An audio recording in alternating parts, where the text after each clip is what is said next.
in aad muuqaal jarjari karto ama si fudud u edit karayn karto kaama dhigayso in aad tahay qof professional video editor ah. Si aad u noqoto qof professional video editor ah waa in aad soo saari karto muuqaalo qofka daawanaya ay adkaanayso in uu iska joojiyo daawashadooda. Maanta qof kasta ayaa u baahan xirfadda video editingka. Waxaad muuqaal ama video ku edit karayn kartaa telefoonkaaga maanta. Balse maanta qof kasta uma baahna in uu noqdo professional video editor.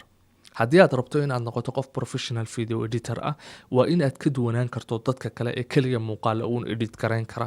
Waa inaad soo saari karto muuqaalo qofka daawanaya saameynaya dareenadiisa. Muuqaalkan waxaan kugula wadaagi doonaa sida aad ku noqon karto qof professional video editor ah oo dhammaystiran. Waxaan ka bilaabi doonaa muuqaalka tallaabada u horeysa ee aad u baahantahay in aad qaado si aad u noqoto professional video editor oo ah sidee ayaan u baran karaa xirfadan. Waxaan gaarsiin doonaa muuqaalkan ilaa aan kula wadaago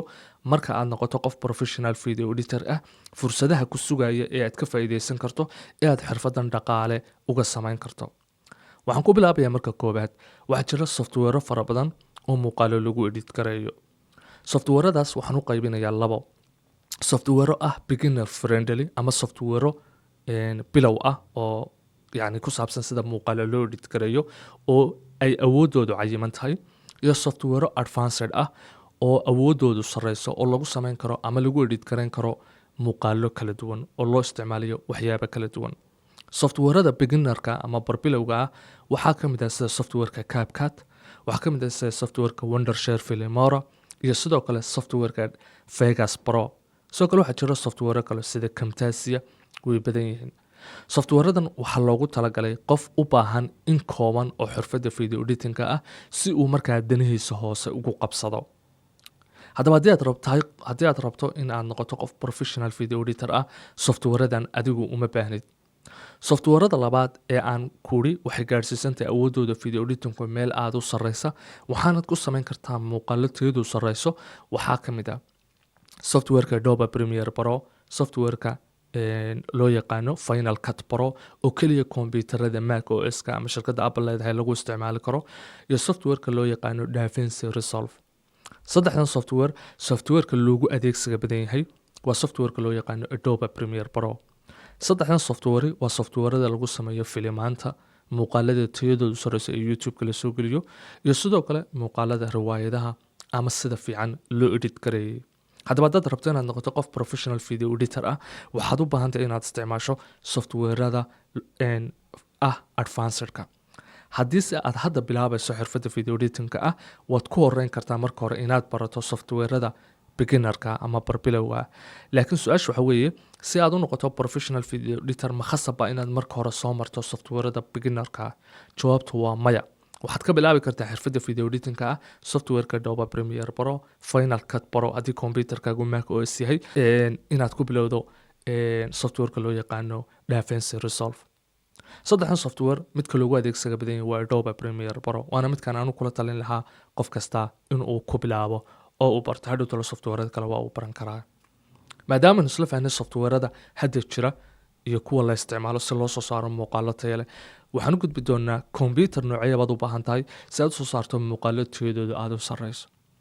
Computerka aad u baahan tahay waa in uu yeesho astaamahan. Waa in storage-ka computerkaaga xawaarihiisu sareeyo, RAM-ka computerkaaguna waa inuu fiican yahay. Storage-ka computerka waxaa la isticmaalaa laba storage. Waa inuu hard disk aad isticmaasho iyo in aad isticmaasho SSD. hard diskigu waa midka xawaarihiisu hooseeyo, laakiin SSD waa midka xawaarihiisu sareeyo. Haddaba haddii aad awoodo computerkaaga waa in aad ka dhigto storage-kiisa SSD. hase yeeshee haddii aanad awoodin oo HDD kugu jiro waad isticmaali kartaa. Computerkaaga RAM-ka ku jira waa in uu noqdo ugu yaraan 8 haddii aad rabto in aad soo saarto muuqaalo tayadoodu sareyso adigoo aan dhibaato badan ka marin. RAM-ka ugu yar ee computer soo saaraya muuqaalo video editing ah oo sareeya uu u baahan yahay waa 8. hase yeeshee haddaad 8 kasii kordhin karto ilaa 16 ama 12 gaarsiin kartana wayba kasii fiican tahay. Computerkaaga CPU-giisu waxaad u baahan tahay in uu noqdo Core i5 iyo wixii ka sarreeya Core i5 ama Core i7 oo kale. hase yeeshee waxaa muhiima inta badan koorku waa magacuun waa in aad eegto computerkaaga inta koor ee uu yahay iyo sidoo kale gigahertzka ama speedka computerkaaga inta uu gaadhsiisan yahay so haddaba computerka aad u baahan tahay in aad haysato si aad muuqaalo tiyadoodu sarreeyo usoo saarto waa computer core i5 gaadhsiisan xawaarihiisuna fiican yahay raamkiisu computer uu yahay uu yaraan 8 sidoo kale computerkaaga aad bay u fiican tahay inuu yeesho storage ah SSD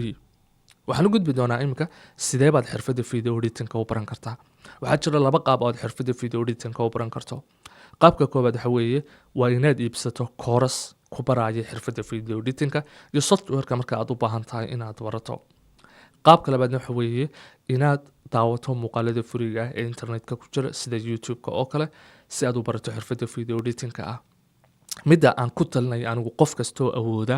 waa in uu iibsado course ku baraya xirfadda video editing sababtan kuu leeyahay wax kale maaha course aad iibsatay haddii aad barato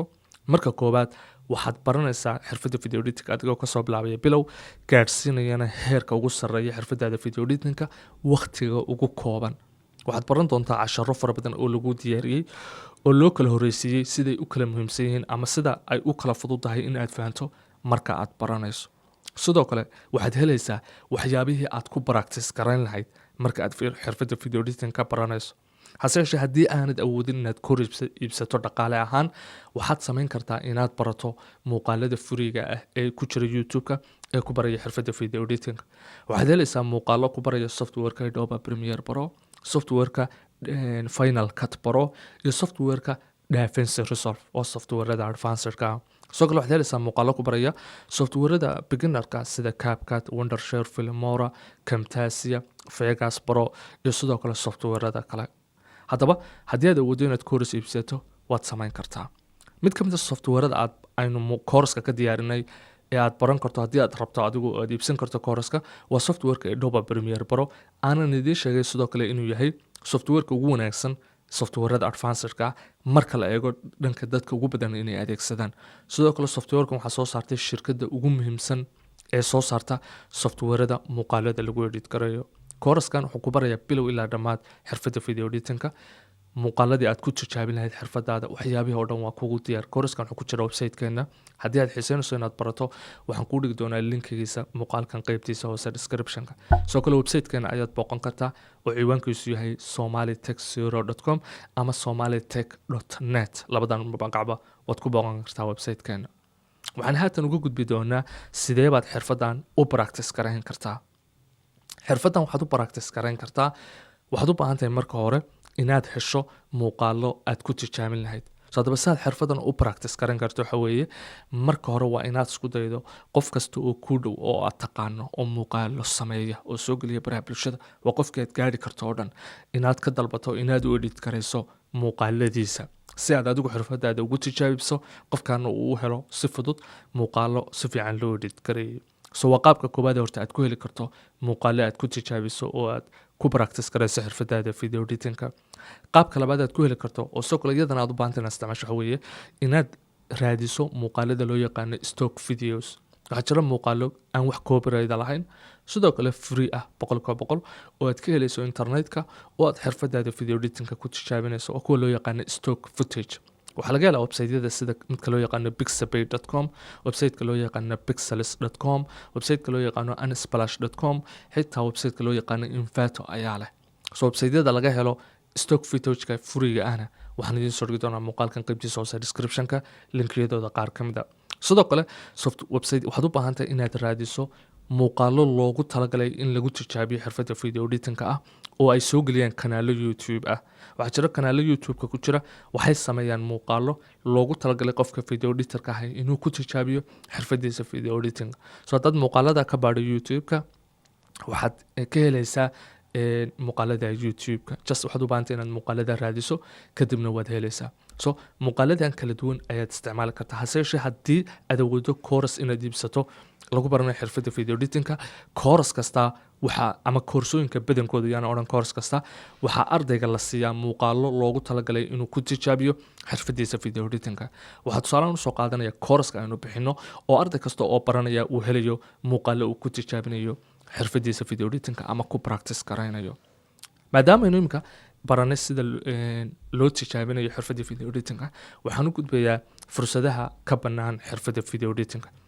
video editingku waa mid ka mid ah maanta xirfadaha ugu muhiimsan ee looga helo fursadaha shaqo ee internetka siyaabaha ugu heli karto fursad shaqo xirfadda video editing waxaa ka mid ah marka koobaad waxaad ugu shaqayn kartaa meesha aad joogto ganacsiyada ku yaala magaalada aad ku nooshay waxaad ugu shaqayn kartaa ganacsiyada internetka gudihiisa soo sidaad ugu helayso waxa weeye marka koobaad waxaad u baahan tahay inaad aadi karto ganacsiyada ku yaala magaalada aad joogto kadib aad la xiriiri karto kuwa u baahan xirfadda video editing aanad soo bandhigi karto xirfadaada video editing iyo muuqaaladaad samaynayso jaas waxaad ka dalban kartaa inaad 2 muuqaal ilaa 3 muuqaal ay leeyihiin edit garayso ama muuqaalo aad edit garaysay aad tusto si haddii aad fursad shaqo ka heli karto sidoo kale ganacsiyada magaaladaada ku yaala aad taqaano waxaad ka dalban kartaa inaad u sameynayso xayeysiis baraha bulshada ay soo geliyeen haddii ganacsigaas uu xayeysiis baraha bulshada aad sameeyo ama uu u baahan yahay si markaad xayeysiiskan baraha bulshada aad u samayso aad noqoto qof freelancer oo markaa ganacsiyadii u dhawaa uu tegi karay oo dhan si freelancer ugu shaqayn kara sidoo kale waxaad xirfadan dhaqaale ahaan uga samayn kartaa haddii freelancer ahaan adigoo samaynayo inaad aado websaydyada freelancing sida fiverr.com upwork iyo kuwa la midka